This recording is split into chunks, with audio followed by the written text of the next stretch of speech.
Hi, I'm Amy Wan. I'm here at the Start Engine Summit here in LA, and I'm here with Stephanie Hurder from Prysm Group. Welcome, Stephanie. Hi, Amy. It's great to be here. So, you're an economist by training. That's right. And so, I assume you know a lot about, what everyone's talking about in terms of token economics. So, let's explore that for a little bit, both on the traditional security side and on the side of, actually a security token having some sort of utility purpose. So let's talk about traditional first. What should people know about token economics from that angle? So for traditional when we think about security tokens, one of the big things we like to emphasize is that you need to be really clear about the rights that the token gives you.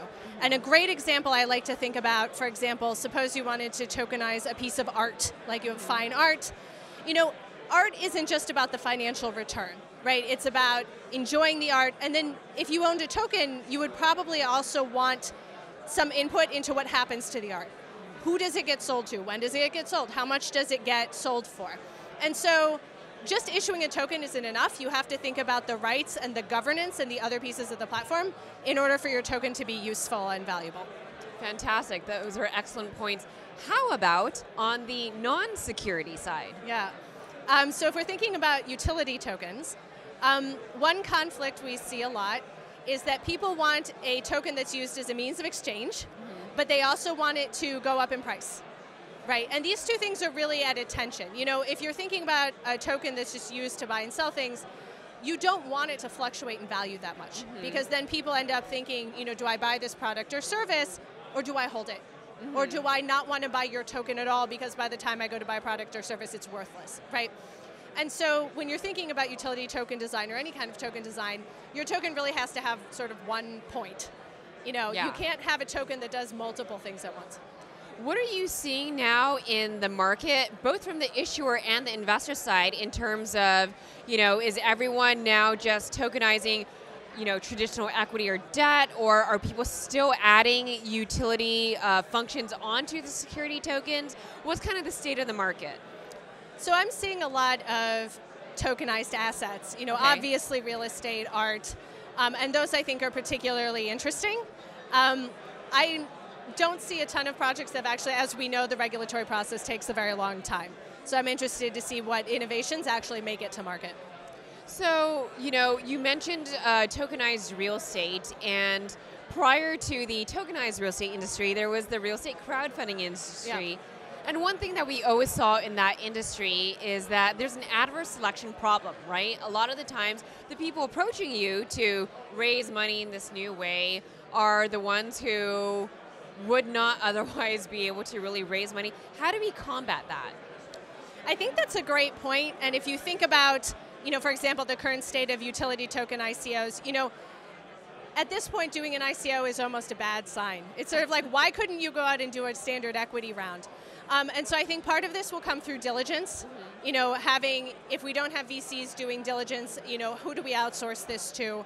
How do we make sure that companies are actually doing what they're supposed to? But I think it's going to be a challenge with any new funding mechanism. What are some best practices around token design for STOs? So I think, your token has to be a functioning part of your entire platform, right? So a lot of times when we talk to companies, they come to us and they say, I want token economics. And we say, that's great, but your token is going to do best if it's a functioning part of a well-developed platform overall, right? So what is the business purpose? What are the contracts you need, as you know? What kind of market design do you need to make your platform function? What governance do you need? Yeah. And then what do you tokenize in there so that everything works together? So that's really how we approach things. So a lot of our process is taking someone who's looking for token advice and saying, no, let's back up and look at the entire platform and then think about how your token functions within that. So you mentioned governance and property rights, which I think are two very important concepts that I think a lot of people just aren't thinking about enough yet today. I agree.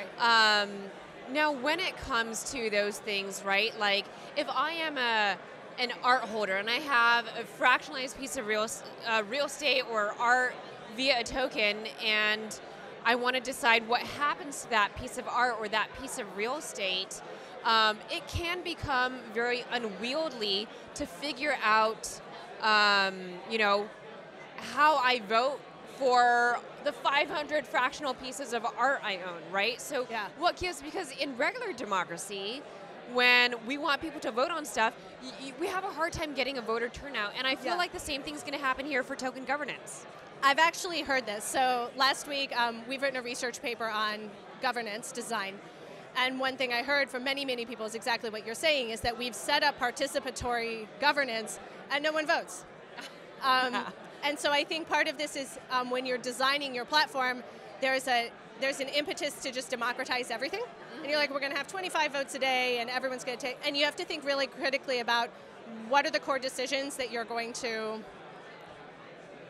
distribute. And then you're going to need, you know, I think we're going to end up seeing more centralized platforms. You're going to either need a leaders council or someone to just make decisions on behalf of the platform. You know, one thing I've always thought is the reason startups are startups is they have to iterate a lot. They have to pivot. It takes years to find product market fit. Yeah. And you know, there's a lot of tokens that have been issued in 2017 and continue to be issued where they set into stone what their token represents, and then it's really difficult to change it, even if there is a voting structure. Do you have any comments around that? I think it's really tough. And I mean, we even see that with some of the earliest platforms. I don't know where Ethereum is on its pivot from proof of work to proof of stake, but it's you know, been taking quite a while. And so I think that's just one of the challenges that you have to think about. And you know, maybe we will see more centralized governance because you need to be able to pivot, right? Yeah. Well, what is your one wish for the security token industry in 2019? Everyone should read about the economics of property rights. And exactly, you know, how do you design a token that people delivers value and people want to hold? Fantastic. Thank you so much for joining us, Stephanie. Thank you. This is Amy Wan, and I'm at the Start Engine Summit in LA.